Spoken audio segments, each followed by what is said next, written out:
What is up, guys? I just got outside and I'm gonna walk around, show you guys some random clips, so let's get right into it. Check out these coneflowers. You've got bees on them. They get real big. I knew I was gonna have tons and tons of flowers, tons of new growth, but check out all of these things right here. Sometimes they're not that sturdy because they get so freaking tall, but they can handle it. And then there's an Annabelle hydrangea. Over here you've got a rosy posy agastache just starting, Russian sage. These are crazy daisies, and I just want to say this one's way more compact and almost has a different structure than the other ones as far as the petals go. And that right there is a tricolor rose ruffle. So, and here's the coral pink zinnias. These are two different seed packets I mixed together. And so I was able to save the seeds and get these. You get some slight mixes like that as well, which is kind of cool. And this is gonna be the longest clip probably, but let's see what is blooming. Oh my gosh, guys, we've got some treats today. This one right here is called Heman. I don't really care for this one that much, but it is big, it is ruffled, it's about the size of my hand. But check this one out. This one's called Venus flytrap. I had multiple people ask me, like, you have Venus flytraps here? Nope. I got this daylily though, and that one's one of the coolest ones, I think. This one right here is a nice orange color, as you can see, double orange. This one's called Rocket City. I've got multiple oranges for whatever reason. That's another Heman. Over here, you've got like this one right here. I don't think I've seen these flower yet, but then over here, this one's called Daniel Howard Norris, and I'm not going to put pictures or names on the screen of every freaking one of these things. But that one right there, I just thought the contrast with the red was really pretty. This one's called Choco Canyon, and I really love how it's got that stripe down the center of the petals all the way. A lot of those typically will stop, and then it's just thin, and that one would be a good one to mix with other ones if I ever somehow decided that I wanted to get in like freaking Japanese freaking beetles, bro. And then this one right here is called Dinner and a Movie. These things, them things are really pretty, but then they get like 3 times that big. These flowers will get massive. If you like that one, then get yourself a plant. I've got many different ones here, and like this one over here, those get way bigger than that. The plant gets way bigger, tons of flowers, tons of blooms. I guess that's the same exact thing, flowers and blooms. And these freaking things, I'm throwing these stupid things away. I don't know why I freaking got them. And over here, I'm just showing you guys the blooms. Like, look at that. That one right here, I think it's called, like, the White Swan, Allen's Pride. Okay, whatever. It's a greenish white. Bro, look at this beautiful freaking ugly tower. Yeah, I mean, freaking, look at these petunias. Look at these freaking things. Looking ugly. Look at this thing. This was literally like a 4-inch pot. Look at how freaking terrible that looks. They got way too much freaking water, and then they dry up, and then they don't look good. So if you want something that's good, these dichondra seem to be doing okay, but some of them almost look crap. Even the freaking, even those, they don't look good. Like that one's all right. The ones on the ground, they're doing way better, I think, because they're holding their moisture better. And but I don't freaking know, like, I don't know. And here's the chick charms, guys. Watch my videos on those. But then look at this container, guys. Like, it's even got one of those sedum cyboldes in here, which I'm gonna have to make sure that doesn't get blocked out by the annuals, because that one's gonna come back. But like, look at that petunia. Even that, the lantana, I forgot the name, and then the salvia and stuff, and even the small petunia is doing good. And I've still got these ornamental trees here. I don't know what I'm gonna do with them. Look at the praying hands hostas. I've also got so many different, like this one, I don't think I have hardly any of. Like a lot of these ones here, I've only got like 1 or 2 of. This one's like a banana bay or something like that. And then I've got some brim cups or something. I don't know what that one is. I'm not checking. But like these ones here are super bright even right now. So spring color is probably different. And then I'm splitting those ones up. That's Sprite Astilbe. I've got so many different hostas that like even collectors will love. And then like, you know, I got tons of really nice plants. That one's called Gold Standard. That one was a crap one in spring. Crap. I'm telling you. And then look at these. Look at these ajugas. Doubling in size, leafing out really good. And then look at this. Spores on the back side of the autumn brilliant fern. Like, imagine if I just take some leaves and throw them in some bins. The next thing you know, I got a million freaking ferns. This one right here is called Sun Mouse, and then this one right here is called Elmo's Fire. Really kind of cool because it's got variegation, but then the new leaves are yellow, and in the spring it's a really bright yellow. But then I got a bunch of different coral bells that I've grown myself, like the Melting Fire, the Caramel, and then those. But then I've also got other things that I've got growing out. I've got like 18 different types of coral bells, or I guess 9 different types that I just got recently. So oh yeah, they need sprayed. Y'all need to freaking check out the rock garden videos. I'm not gonna really go over that, but I'm gonna show you guys some of these flowers right here. Gaillardia. I'll show you another Gaillardia in a second, but then you got the balloon flowers. These things, they do produce seeds and stuff, but they're really showy. And then this one right here. That thing, look at the pollen on it. Is that pollen? Oh my gosh. Look at the freaking pollen on that thing. That thing has been busy. Look at the thighs on him. Thick. And then I got freaking, like this one right here, that's a Hupp's Perfect Pillar. Nordman spruce. And then that one right there, you got another, that one's called Prickly Pete.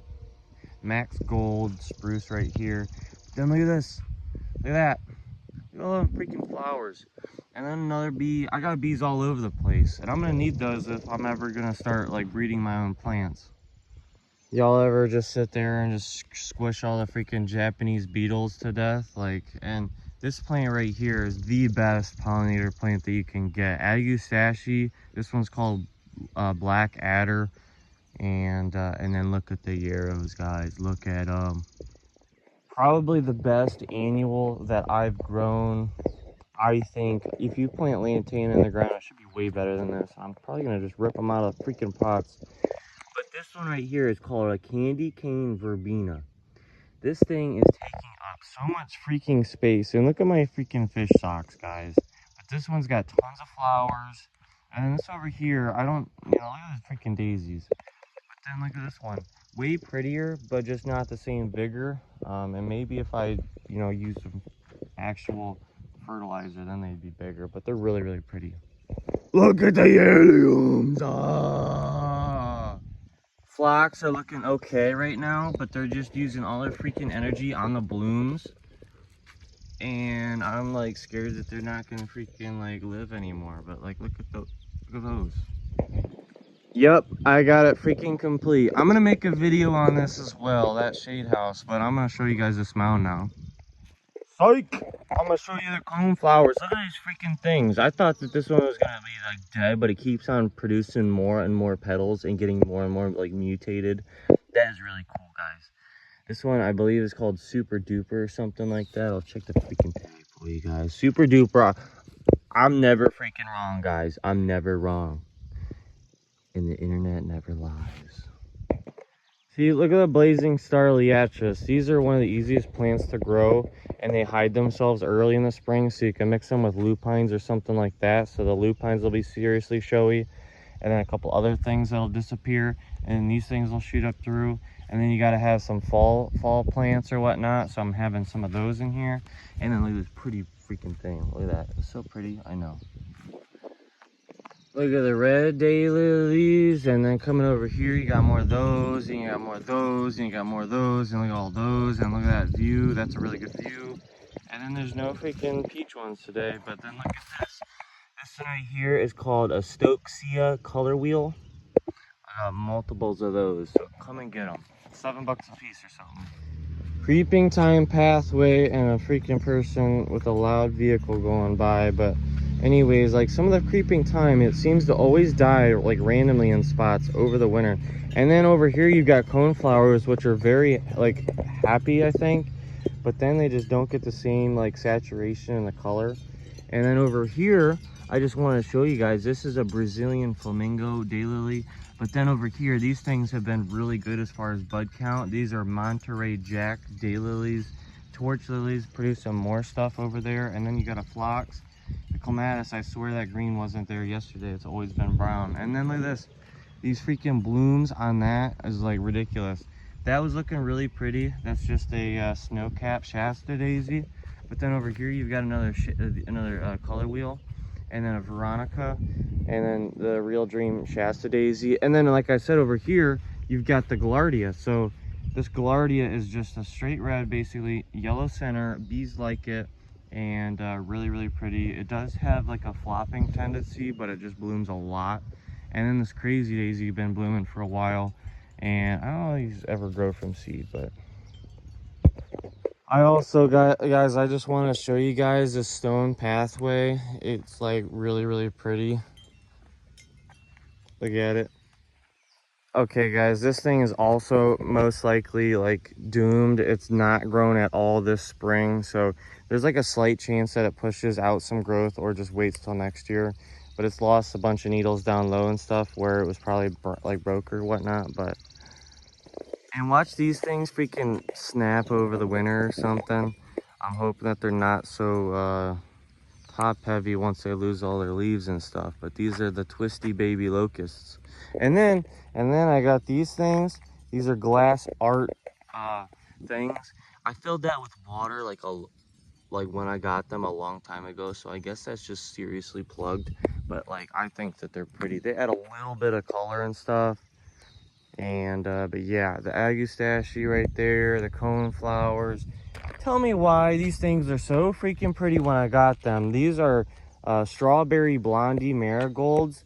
These things have been yellow for a freaking long time.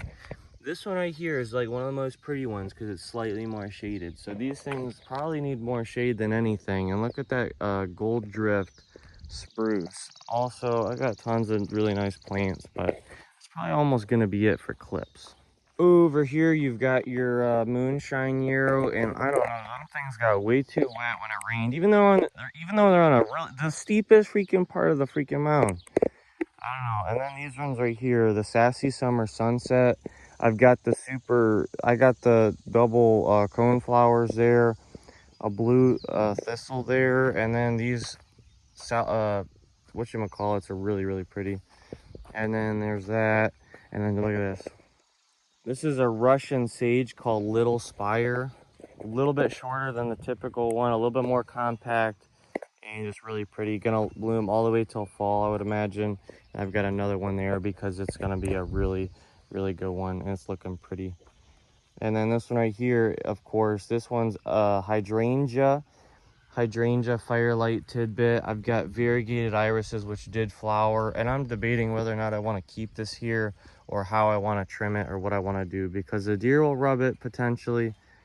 I don't know, bro. And then there's a pom-pom cedar tree that I trimmed, and nothing crazy going on here though, other than like over there's lots of blooms. But these things are all just different bloom times, and it's really pretty right now, but it's only going to get better. So yeah, thanks for following along on them random clips and stuff. That's Plant Daddy Express. Subscribe, watch my other videos of the rock gardens and yarrows and other stuff in the future that I'm hopefully going to post eventually if I ever get around to it before they die. But that's going to be it. Subscribe.